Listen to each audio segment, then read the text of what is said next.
السلام عليكم، اهلا بيكم. معاكم كريم. في البدايه بتمنى لكم يوم سعيد. اوين راجل عجوز ساكن في بنايه شبه مهجوره، وبيخبط عليه النيل ويقول له ابوس ايدك يا حاج سعيد، عايز اشوفها، خد الفلوس اهي. لكن اوين بيقول له شوف رزقك يالا في حته تانية وما تصدعناش، روح عيط بعيد عننا. وبيسجل اوين فيديو لايا كان وريثه ويقول له ان البنايه جواها مخلوقه في السرداب محبوسه جوه البنايه دي، ولان اسمك دلوقتي على سند الملكيه انت بقيت ملعون زيها وما تقدرش تسيب المكان. انت الحائل ما بينها وما بين العالم الخارجي، اياك تسمح لها بالخروج من السرداب. لكن الليلة انا هجيب اخرها خلاص وهقضي على لعنتها. لكن لو وصل لك الفيديو ده فانا كده فيصت وانت هتفيص من بعدي.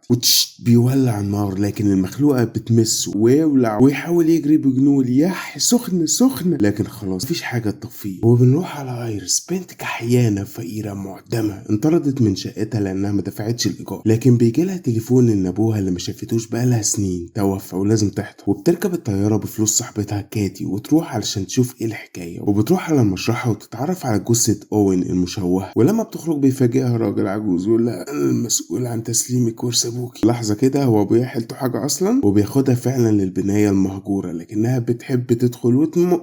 وبيحكي لها عن معضلة المكان، ان هو لو اتباع كده مش هيجيب فلوس، وعشان يرمموه محتاجين مبلغ وقدر. وبتشوف المكان اللي مات فيه ابوها قدام باب غريب مخيف، ولما بتطلع على اوضه ابوها بتلاقيه كان محضر شنطته، يعني كان ماشي خلاص. وبتطلب من المحامي انها تقضي الليله في البنايه لان ما عندهاش مكان تروح. وبتتصل بيها صاحبتها كاتي وتقول لها انا حجزت التذكره وجايه لك يا حبيبتي. واثناء ما هي نايمه بتسمع صوت انفاس مرعبه، وبيضرب تايمر ويصحيها من النوم. وبتنزل تشوف ايه اللي بيحصل، وبتسمع صوت انفاس غريبه جايه من السرداب، لكن باب السرداب وكأن مكتوب عليه تعويذه ومقفول ومعاش المفتاح. وبتسمع صوت حد بيتحرك وراها، وبتروح عليه وتكتشف ان هو نيل. وبيقول لها ما تخافيش ما تخافيش، انا بس جيت عشان اشوفها الست اللي في السرداب. وبيديها $2000، والبت عينها بتلمع على الفلوس محرومه. ويقول لها انا عايز اشوف مراتي وبس، انت مختل ولا ايه؟ مفيش حد غيرنا هنا. لكنه بيأكد لها انها في السرداب وبيعرض عليها فلوس اكتر، ويقول لها هجيب لك $2000 كمان بكره. والبت محرومه، ولما بيشوف اللمعه في عينيها على الفلوس بيقول لها خد الفلوس وانا عارف اتصرف ازاي. لكنها بتقول له تعالى بكره اكون جبت لك المفتاح. وبتلهف الفلوس البت المحروم، وبتروح للمحامي وتقول له انا هستلم البنايه وتركه ابوها كامله المكونه من صور ومتعلقات شخصيه. والمحامي بيمضيها على سند الملكيه بقلم عليه تعويذه، حتى الخاتم بتاعه فيه تعويذه. الموضوع مريب قوي وشكلها هتقع زي الضغف. وبتمضي فعلا على سند الملكيه وبيسلمها مفاتيح البنايه وبيديها الشريط اللي سجله ابوها. لكن قبل ما تشوف الفيديو بتكتشف ان صاحبتها وصلت فعلا، وبتوريها الباب الملعون وتحاول تغريها بال4000 اخضر اللي هتاخده. لكن كاتي بتقول لها انت اتهفتي في عقلك، لكن البت مش شايفه غير الكنز والبيضه اللي بتجيب فراخ دهب، ده احنا هنبيض كلنا. وبتشوف كاتي صور لناس قديمه جدا وبتحس بالرعب اكتر. وبيوصل نيل فعلا وبالمفاتيح بيفتحوا السرداب وبينزلوا وسط الظلام، وبيكون في كرسي جوه السرداب قدام حيطه مخرومه. بس ايرس وكاتي واخدين الموضوع هزار وان الواد مختل. لكن فجاه بتسمع ايرس برضه صوت انفاس مرعبه، وبيخرج لهم مخلوقه بشعه بضوافر طويله وبكيس على دماغها. وكاتي بتقول لها قومي بينا نمشي. وبتبدا المخلوقه تقرب منهم، ونيل بيقول لها انا عايز اكلم المرحومه مرات، لكنها بتنفض له وتروح على ايرس. وكاتي بتقول يا لهوي ياما، وايرس بتأمرها في عندك الله يحرقك. وده بيخليها تقف فعلا، معنى كده انها بتاخد الاوامر من ايرس وتنفذها. وبيقول لها نيل قول لها تقعد، فبتقول له ضاعف السعر، فبيقول لها موافق. البت شكلها كلبة فلوس وبتسمع كلامها فعلا وتقعد وتمد ايديها لنيل وبيديها خاتم مراته وبتاخده وتحطه في بقها. وبيقول نيل لازم نربط مع نفسك اربطها انت. ولما بيرفع الغطا بيكتشف انها مش مراته، لكنها اول ما بتشوفه بتقول له انت نيلت ايه ياض. وبيصمم نيل انها مش مراته، لازم نبدا من جديد لان الخاتم كان لامه اللي انتحرت قبل ما يديه لمراته بعدها. لكن امه بتقول له انا ما انتحرتش يا واد. وبيقول لها انتحرتي وستيني اطلقت من بعدك ياما. وفجاه الميه بتخرج من الحيطه وبتتحول امه وتقول له انت اللي خليتني انتحر، ما كنتش طايق اشوف وشك يا معفن. يا بطوط انت هتعيط؟ خلاص ما تعيطش، هات بوسه يا واد. وبتمد راسها علشان تديله قطه، لكنه بينط النطه من الخوف. وبتمشي على الحيط وبتمسك نيل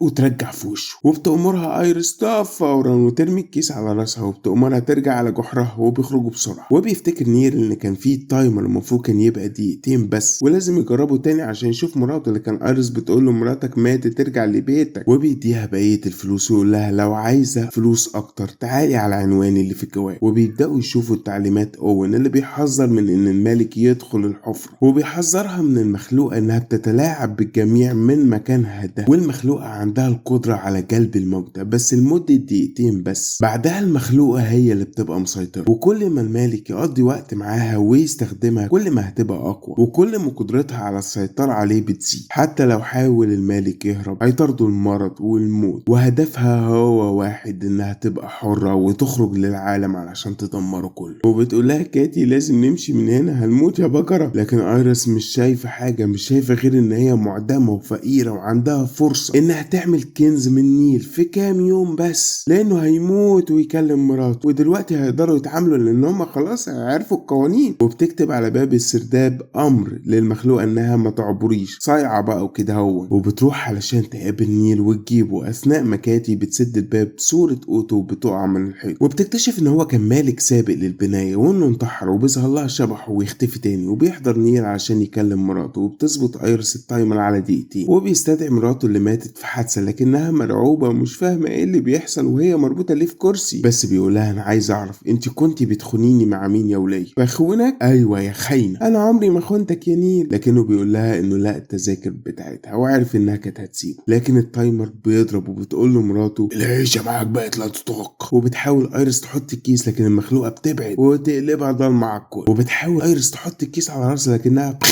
بتبخ فيها، وبتحط ايدها على بقها علشان تحسسها بعجزها وتسيبها وتمشي. وبتقول لها ايريس انا الملكة ولازم تنفذي اوامري، لكن الساحرة بتقول لها احنا الاتنين مساجين يا مغفلة. واثناء ما ايريس قاعدة جاست تشيلن كده بتشوف غلطة ابوها اللي استدعى مراته، اللي كان سبب مباشر في موتها لما حاول يسيب البناية ويروح لها، وحاول فعلا يولع في المخلوقة لكن المخلوقة ولعت فيه. وبتحاول كاتي تعقلها لازم نمشي من هنا، لكن المخلوقة خلاص لعبت بدماغ ايريس، هي فقيرة ومحتهاش اللضا، مش ممكن تسيب الكنز اللي ورثته. بتصرخ في كاتي وتقول لها انت بس غيرانة مني عشان لقيت كنز وانت لا. فبتقرر كاتي تسيبها وتمشي، وبتلاقي كاتي عنوان اوتو ورا الصورة وبتروح عليه، وبتلاقي ان هو كان بيدور على وسيلة للخروج من البناية. وبتقرر ايريس تكلم ابوها، واول ما بيظهر بيندهش ان هي هنا اصلا. هو حاول يروح يشوفها لكن المخلوقة قتلت امها وجابت له المرض، فرجع البناية علشان يحميهم. بس ايريس بتقول له ازاي يتحكم فيها، بس بيقول لها تتحكمي بلاش تغلطي غلطتي، هي بتتلاعب بيكي، مفيش تحكم مفيش هروب، كل اللي تقدري عليه انك ما تستخدميهاش، اوعي تستخدميها تاني واوعي تستدعيني تاني. وبتسيب كاتي رسالة لايريس وتقول لها انها راجعة البناية ولازم يستدعوا روح اوتو. وبتحاول ايريس تحرق سند الملكية لكن مفيش جدوى. وبترجع كاتي للبناية لكنها مش بتلاقي ايريس لانها مغمى عليها، وبتروح على السرداب تدور عليها لكن بتظهر لها المخلوقة وتقع منها الشنطة، وبتاخد حتة من ممتلكات اوتو. وبتحاول كاتي تهرب بس ظهور اوتو وقفها، وبتسأله ازاي نقدر نهرب لكنه بيقول لها مفيش هروب. الموضوع بدأ قبل 400 سنة، جماعة قديمة لقوا الست قادرة على استحضار الموتى وحاولوا يستغلوا قوتها لكنها رفضت، فقالوا انها ساحرة وحرقوها، لكنها رجعت من الموت وانتشر الوباء والمرض، فاستخدموا سحر اسود وحبسوها خلف جدار. بس احفادهم كسروا الجدار وحاولوا تاني يستغلوها لكن قوتها كانت بتزيد مع الوقت، وماتوا كلهم ياما بالمرض ياما بالموت، وخلاص ما بقاش فاضل الا مالك واحد للبناية. بس بتقول له ازاي صاحبتي ما كانش المفروض تيجي هنا اصلا؟ ايه ده هو انت من الملكة؟ لا بلاها ده انت هتتنفخ.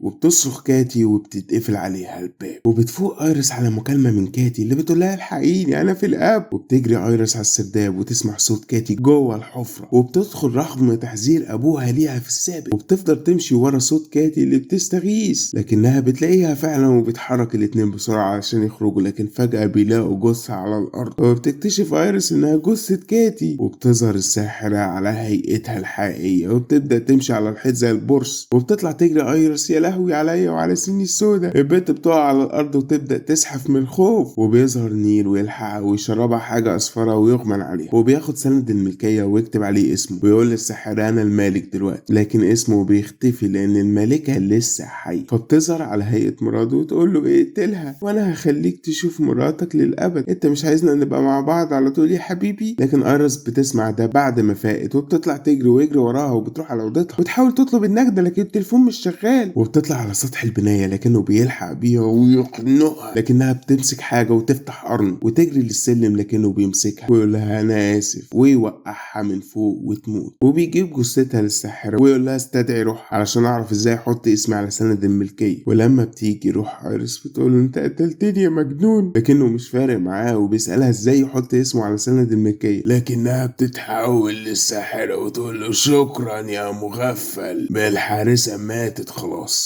وانت رجعتها، انا والحارسة دلوقتي شخص واحد ودلوقتي اقدر امشي. وبتجره على الارض وتنزل بالكرسي على نافوخه. واخيرا اتحررت من الكيس والعبودية وحرقت سند الملكية وولعت في البناية كلها، واخيرا هتدمر العالم وينتهي الفيلم. هل عجبكم الفيلم ولا لا؟ يا ريت تقولوا لي تحت في التعليقات. لو عجبكم الفيديو ده بقى ما تنسوش تدوسوا لايك وشير للفيديو عشان نقدر نوصل لعدد اكبر من الناس. ولو عجبكم المحتوى بتاعي ما تنسوش تشتركوا في القناة وتفعلوا الجرس عشان ما يفوتكوش اي فيديو. ولو بتابعوني على الفيسبوك اعملوا لايك وفولو للصفحة وادعوا لاهلنا في غزة عسى ان تكون ساعة استجابة. بس ما تخلوش اي فيلم او اي فيديو يلهيكم عن الصلاة وعبادة ربنا. خلاص كده الفيديو خلص، اشوفكم في الفيديو الجاي. سلام عليكم.